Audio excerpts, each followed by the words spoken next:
Bueno, estas son las disposiciones generales hasta acá y ahora pasamos a la segunda parte de la presentación que tiene que ver con la jurisdicción internacional.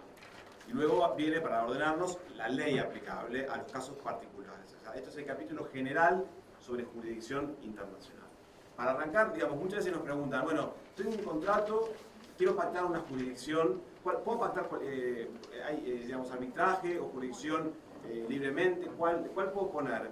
Tiene que tener un nexo con las partes, con el domicilio, con, digamos, estas cosas que siempre nos pasan cuando nos consultan los clientes. ¿Cuál elijo? ¿Cuál nos conviene? Hasta ahora tenemos en el Código Civil y Comercial Procesal, el artículo primero, que en un caso internacional las partes pueden elegir pactar una jurisdicción internacional o un arbitraje internacional.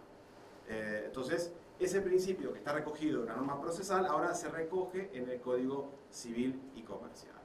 La regla, como ya hablamos, autonomía de la voluntad. Libre autonomía de la voluntad para poder elegir la jurisdicción aplicable a ese contrato.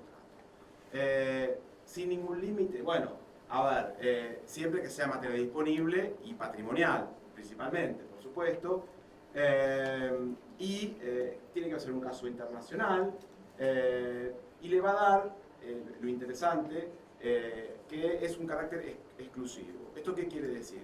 Que ese foro elegido por las partes es exclusivo y no puede haber otro juez que intervenga. El efecto positivo, y el efecto negativo es que si alguien quisiera litigarlo en otro foro, están las excepciones de incompetencia para poder evitar que eso ocurra. Puede ser de forma expresa o tácita, es decir, puede ser obviamente escrita o si resulta de las propias circunstancias del propio contrato. ¿Qué más de esto? Un tema interesante que se recoge es que si, modo tácito, si una demanda no la contestamos, para el Código Civil y Comercial prorroga jurisdicción. O sea, uno prorroga jurisdicción presentándose al pleito que es demandado, contestando la demanda o no contestándola. Así que cuidado con no contestar la demanda, porque estamos prorrogando ahora ya por Código Civil y Comercial la jurisdicción que la parte nos quiere llevar. Así que dijimos que es autonomía de la voluntad, en caso de materia disponible, en un caso internacional que dijimos desde el comienzo, tiene carácter exclusivo y puede ser en modo expreso o tácito. Bueno, si no acordamos cuál es el foro para dirimir las controversias de ese contrato, mantenemos la regla general, esto no se innova, el domicilio o residencia del demandado, y el tema también de las acciones reales, el lugar del inmueble o el lugar de registración. También en esto no hay innovación, estaba en el Tratado de Montevideo, seguimos al Tratado de Montevideo en este tema, así que no hay modificaciones, pero bueno, lo tenemos regido como normas internas de atribución de jurisdicción internacional. Mantenemos también que hay cierta jurisdicción argentina exclusiva. En esto tampoco hay innovación en materia de derechos reales, validez y unidad de patentes y marcas, inscripciones y validez en registros, cualquiera que sea argentino, hay jurisdicción argentina exclusiva. De modo que acá los pactos de foro no son posibles. También hay otras normas que no son de nuestra práctica, pero por ejemplo para la adopción de niños en Argentina, solamente los jueces argentinos tienen jurisdicción exclusiva para poder intervenir en casos de adopción internacional. El tema de derechos reales ya lo teníamos en el 517, cuando impedíamos que una sentencia dictada en el extranjero sobre un derecho real, sobre un inmueble en Argentina, pudiera ser reconocida. La contracara de eso era obviamente que en Argentina había jurisdicción exclusiva para dirimir cualquier derecho real vinculado a un inmueble en Argentina. Ahora lo tenemos en el Código Civil, en el artículo 2609, no sé si querés ponerlo, Tano, para que lo vean. Pero básicamente son los supuestos que acabamos de comentarles. Y ahora sí pasamos a 5 temas de jurisdicción internacional general. Algunas ya fuimos hablando, pero que también están recogidos en esta primera parte general.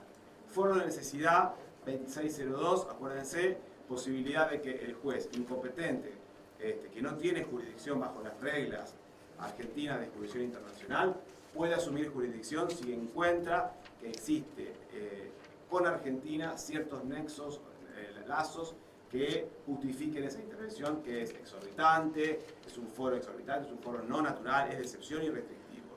No es para transmitirle a los clientes que acá los jueces van a querer asumir cualquier tipo de jurisdicción, sino que tiene que ser hecho de forma discrecional y hay muchos requisitos, si querés ponernos ahí, está en 9602, que tienen que concurrir para que la cuestión pueda contemplarse. Fíjense que no sea razonable exigir la iniciación de demanda en el extranjero, que la situación privada presente contacto suficiente con el país y además garanticemos defensa del juicio y una sentencia eficaz para el demandado. Así que está cuidado el texto del foro de necesidad. Pero es una novedad en derecho argentino y corregime Dani, creo que también no todos los países recogen esto, todos los países tienen. Sí, lo que teníamos nosotros es una recepción doctrinal, jurisprudencial en el caso Blasov. Sí.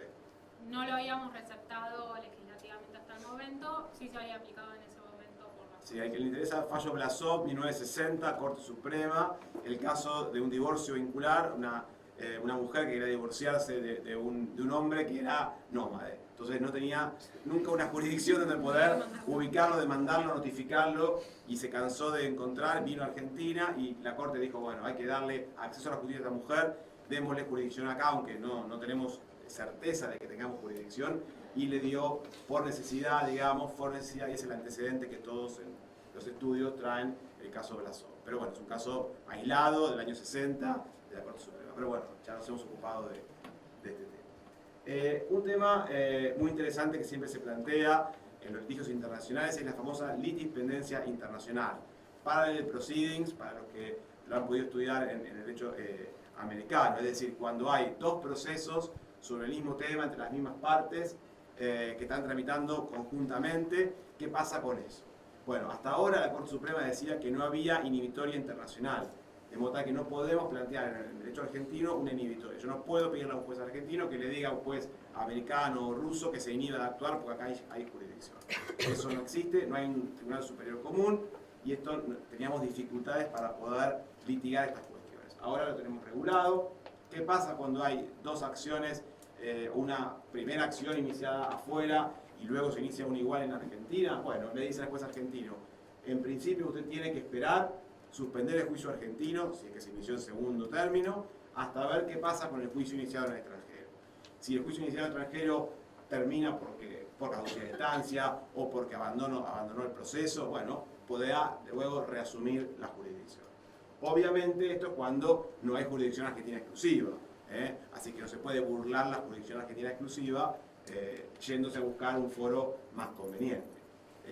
Pero lo interesante es que bueno, hay un régimen de suspensión de los juicios argentinos, y el juez debiera hacer lugar a eso hasta tanto concluya el juicio en el extranjero. Por supuesto que tiene que ser previsible que la sentencia que se dicte en el extranjero sea ejecutable en Argentina.